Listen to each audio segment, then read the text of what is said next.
बिस्मिल्लाहिर्रहमानिर्रहीम। अस्सलाम वालेकुम। आज मैं आप सबके साथ शब बारात स्पेशल एक और हलवे की रेसिपी शेयर करने जा रही हूँ। चने की दाल का टुकड़ी हलवा, जिसको बहुत से लोग चने की दाल की बर्फी भी कहते हैं। बहुत ही सॉफ्ट और खाने में बेहद मज़ेदार, बिल्कुल परफेक्ट मेजरमेंट और तमाम टिप्स और ट्रिक्स के साथ बनाना बताऊंगी। तो वीडियो को आपने एंड तक देखना है और वीडियो का कोई भी पार्ट आपने स्किप नहीं करना। तो चलिए बनाना स्टार्ट करते हैं। चने की दाल का टुकड़ी हलवा बनाने के लिए मैंने यहाँ पर 2 कप चने की दाल ली है। इसको 3 से 4 घंटे के लिए भिगो कर रख दिया था। 3 से 4 घंटे के बाद ये देखें कितनी अच्छे से सॉफ्ट और साइज़ में डबल हो चुकी है। आपके पास टाइम कम हो तो आप गर्म पानी में दाल को भिगोकर कम से कम 1 घंटे के लिए रख दें, तब भी ये अच्छे से सॉफ्ट हो जाएगी। दाल का पानी फेंक दिया है मैंने। अब दाल को एक पैन में ऐड करेंगे। साथ ही इसमें 3 गिलास दूध शामिल करेंगे। अच्छा, यहाँ पे आप 3 गिलास के बराबर पानी भी यूज़ कर सकते हैं दाल को गलाने के लिए, लेकिन अगर दूध ऐड करेंगे तो उससे बहुत ही मज़े का फ्लेवर आएगा। दाल को अब हमने दूध में गलाना है। फ्लेम इसका लो ही रखना है क्योंकि हमने इसमें दूध ऐड किया है। अगर हम इसको हाई फ्लेम पर पकाएंगे तो दूध में बॉयल आएगा जो कि गिर भी सकता है। दाल को गलने में तकरीबन 15 से 20 मिनट लगेंगे। तो इधर ये देखें 20 मिनट में दाल अच्छे से गल चुकी है। दाल को आप दूध या पानी जिसमें भी बॉयल करें, इसमें तकरीबन आधा कप के बराबर दूध या पानी रहने देना है। ये देखें दाल कितनी अच्छी सी गल चुकी है और कितनी सॉफ्ट हो गई है। मैं इधर दिखा भी रही हूँ आपको। अब दाल को चॉपर में ऐड करके इसका फाइन पेस्ट बना लेंगे। दाल को पीसते हुए थोड़े पानी की ज़रूरत पड़ेगी तो आप इसमें पानी या दूध ऐड कर सकते हैं, इससे वो ईजिली पिस जाएगी। ये देखें ये दाल का पेस्ट बनाकर अब इसको एक बोल में निकाल लिया है मैंने। ये देखें इस तरह का फाइन पेस्ट बना लेना है। अब नेक्स्ट स्टेप में एक पैन में 1 कप प्लस 2 टेबलस्पून घी ऐड करेंगे। दाल का जो पेस्ट हमने बनाया था वो घी में ऐड करेंगे।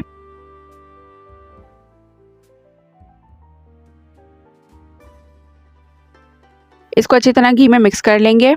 मिक्स करते हुए ही हमने इसकी भुनाई स्टार्ट कर देनी है। तकरीबन 20 से 25 मिनट तक लो मीडियम फ्लेम पर दाल को भून लेना है। दाल के हलवे में या फिर बेसन के हलवे में इसकी भुनाई ही मेन चीज़ है। आप जितनी अच्छी भुनाई करेंगे इतना ही अच्छा हलवा आपका बनेगा। इसको अच्छे से मिक्स करने के बाद दाल जो है वो सब घी पी लेगी, यानी इसका सारा घी गायब हो जाएगा और ये टाइट होना स्टार्ट हो जाएगा। इसकी भुनाई के लिए आप कोई भी वुडन स्पून या वुडन स्पैचुला यूज़ कर सकते हैं।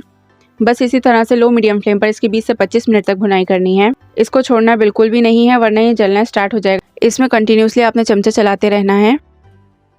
ये देखें इस वक्त दाल को भूनते हुए मुझे 25 मिनट हो चुके हैं और इसका कलर बगैर फूड कलर के ही कितना प्यारा हो गया है और ये अब सॉफ्ट भी हो चुकी है। तो अब इसमें ऐड करेंगे 1 कप कंडेंस मिल्क।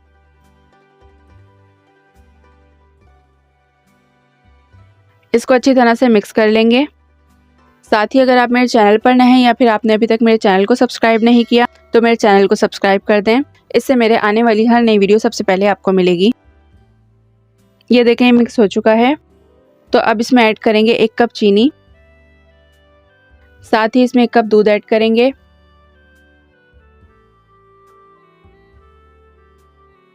इसको अच्छी तरह से मिक्स करेंगे और वापस से 15 मिनट तक इसकी मज़ीद भुनाई करेंगे। दूध, कंडेंस मिल्क और चीनी जो ऐड की है हमने इसमें, इससे ये वापस से पतला होना शुरू हो जाएगा। फिर जैसे जैसे इसकी भुनाई करते जाएंगे ये वापस से टाइट होना स्टार्ट हो जाएगा। ये देखें अभी इधर मुझे भूनते हुए तकरीबन 5 मिनट ही हुए थे और ये अभी भी पतला है। तो इस स्टेज पे आप इसकी चीनी चेक कर लें। चीनी आप अपने टेस्ट के हिसाब से इसमें कम या ज़्यादा कर सकते हैं क्योंकि कंडेंस मिल्क भी इसमें ऐड किया है हमने। अगर आपको चीनी कम लगे तो आप इसमें मज़ीद चीनी ऐड कर सकते हैं और मुझे इसमें चीनी कम लगी है अपने टेस्ट के हिसाब से, तो मैं मज़ीद इसमें आधा कप चीनी ऐड कर दूँगी। इसको वापस से 10 मिनट के लिए भून लेंगे। अब ये देखें तकरीबन मुझे 10 मिनट हो चुके हैं यहाँ पे हलवे को भूनते हुए। तो इस स्टेज पे मैं इसमें फूड कलर ऐड करूँगी। अगर आप फूड कलर ना भी ऐड करना चाहें तो आपकी अपनी मर्जी है। इसको अच्छी तरह से मिक्स कर लेंगे।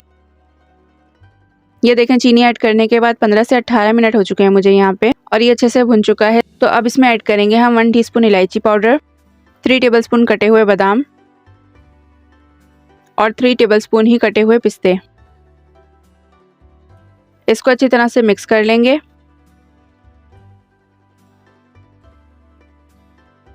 अब ये हलवा रेडी हो चुका है। अब आप इसको इस तरह से भी खा सकते हैं, लेकिन मैंने यहाँ पर टुकड़ी हलवा बनाना है तो इसके लिए मैंने एक पिज़्ज़ा पैन लिया है और इसको ऑयल से ग्रीस करके बटर पेपर लगा दिया है। क्योंकि मैंने यहाँ पर ये पिज़्ज़ा पैन लिया है जो कि राउंड है, तो इसलिए मैंने इस पर बटर पेपर लगा दिया है ताकि जो टुकड़ियाँ मैंने चने की दाल की बनानी है वो ईजिली निकल जाएँ। आप घर में मौजूद कोई भी स्क्वायर पैन, प्लेट या ट्रे ले लें। जो भी आप बर्तन इसको सेट करने के लिए यूज़ करें उसको ऑयल से अच्छे से ग्रीस ज़रूर कर लीजिएगा। आप बटर पेपर ना भी लगाएं तो कोई मसला नहीं है। चलें जी, इधर मैंने इसको एक पैन में निकाल लिया है। हलवे को स्पून या स्पैचुला या फिर हाथ से स्मूथ करके लेवल कर लें। अगर हाथ से करें तो ख्याल रखिएगा क्योंकि ये काफ़ी गर्म है। जब हमने टुकड़ी हलवा बनाना होता है तो उसको गरम गरम में ही सेट करना होता है। ये देखें हलवे को लेवल कर लिया है मैंने। इसके बाद एक नाइफ से गरम गरम में ही हम इसको शेप देंगे। जो भी शेप आप टुकड़ी हलवे को देना चाहें उस शेप में आप हलवे को कट कर लें।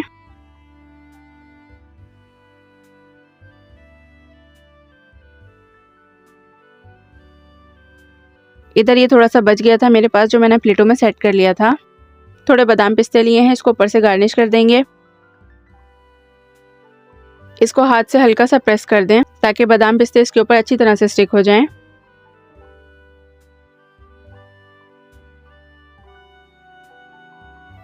अब हलवे को आपने 4 से 5 घंटे के लिए ठंडा होने के लिए रख देना है। चाहे तो फ्रिज में सेट होने के लिए रख दें 2 से 3 घंटे के लिए।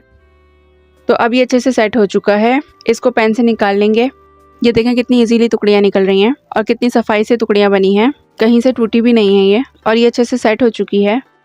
इस हलवे को अगर आपने लॉन्ग टाइम के लिए स्टोर करना है तो इसमें आप दूध ऐड मत कीजिएगा और इसमें कंडेंस मिल्क भी ऐड नहीं कीजिएगा।